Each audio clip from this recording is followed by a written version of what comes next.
Bulletin का आगाज अहम खबर के साथ। मुत्तहिदा अपोजिशन और MQM के दरमियान मामूलात तय पा गए। ज़राए की जानिब से बताया गया है मुआहदे को हतमी शक्ल दे दी गई। तर्जुमान MQM की जानिब से तफसीलात शेयर की गई हैं। राब्ता कमेटी और पीपल्स पार्टी की CEC मुआहदे की तौसीक करेगी और मुआहदे की तौसीक के बाद दोपहर 4 बजे बाज़ाब्ता मीडिया को आगाह किया जाएगा। रात गए पार्लियामेंट लॉजेस में बड़ी बैठक हुई। मुत्तहिदा अपोजिशन और MQM में तवील मुलाकात हुई। हुकूमत की मुश्किलात में इजाफा होता हुआ दिखाई दे रहा है। आसिफ अली जरदारी, बिलावल भुट्टो जरदारी, शहबाज शरीफ और फजलुर रहमान भी रात गए जो पार्लियामेंट लॉजेस में बड़ी बैठक हुई उस बैठक में शरीक हुए और MQM को आराम करने की कोशिश की गई और बड़ी हद तक मालूमात ये सामने आ रहे हैं कि वो इस कोशिश में कामयाब भी हो गए हैं। वज़ीर आज़म के खिलाफ तहरीक अदम एतमाद पर भी गुफ्तगू हुई है। तो अब हुकूमत के लिए मुश्किलात में इजाफा होता हुआ दिखाई दे रहा है क्योंकि मुत्तहिदा अपोजिशन और MQM के दरमियान मामलात अब तय पा गए हैं। ज़राए की जानिब से दावा किया जा रहा है मुआहिदे को हतमी शक्ल भी दे दी गई है। तर्जुमान MQM की जानिब से इसको कन्फर्म किया गया है। तर्जुमानी कहते हैं कि राब्ता कमेटी और पीपल्स पार्टी की CEC मुआहिदे की तौसीक करेगी और मुआहिदे की तौसीक के बाद दोपहर 4 बजे बाज़ाब्ता मीडिया को भी आगाह किया जाएगा।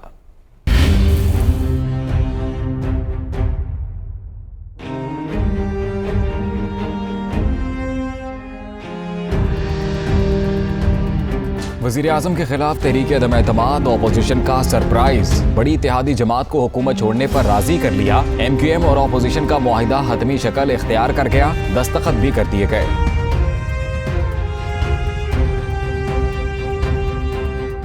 मुत्तहिदा अपोजिशन और MQM के वफूद में तवील मुलाकात हुई। रात गए अपोजिशन जमातों के कायदीन भी पार्लियामेंट लॉजेस पहुंचे। मौलाना फजलुर रहमान, शहबाज शरीफ, आसिफ जरदारी और बिलावल भुट्टो भी मुलाकात में शरीक हुए। MQM ने सिंध के शहरी इलाकों में बुनियादी तब्दीलियां, नौकरियों के लिए 40% कोटा, बाइख्तियार बल्दियाती निज़ाम, सूबाई मालियाती कमीशन और सील शुदा दफातर खोलने का मुतालबा किया। मुआहिदे के मुताबिक 1 माह में बल्दियाती कानून में तरामीम का मुसवदा सिंध असम्बली में पेश किया जाएगा। बल्दियाती कानून को आइन के आर्टिकल 140A के मुताबिक बनाया जाएगा। एडमिनिस्ट्रेटर कराची मुर्तजा वहाब अपने ओहदे से मुस्ताफी होंगे। हैदराबाद, कराची में एडमिनिस्ट्रेटर्स का तकर्रुर मुशावरत से होगा। सिंध में जाली डोमिसाइल का इजरा रोकने के लिए कानून साजी की जाएगी। MQM वफाकी काबीना से अलहदगी इख्तियार करेगी।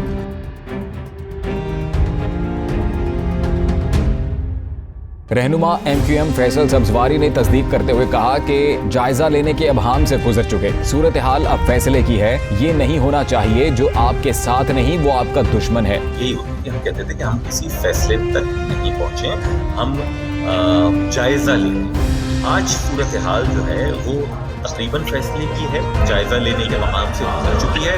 MQM पाकिस्तान समझती है कि आज भी और आने वाले दिनों में मुल्क की सियासत इंतहा पसंदी की मुतहम्मिल नहीं है कि आप किसी के साथ अगर नहीं हैं तो उसके दुश्मन हैं। ये सियासत का नुकसान हुआ है पाकिस्तान को भी, हमने भी जब की, हमें भी हुआ है, दूसरों को भी हुआ है। हम ये समझते हैं कि सबको पॉलिटिकल मैच्योरिटी का मुजाहरा करना चाहिए। सरबराह PDM मौलाना फजलुर रहमान ने भी बताया कि मुत्तहिदा कौमी मूवमेंट से मामलात तय पा गए हैं। पार्टी के कुछ मामलात होते हैं, उन्हें अपने लोगों से बातचीत करने का हक है। सर प्रेस कॉन्फ्रेंस का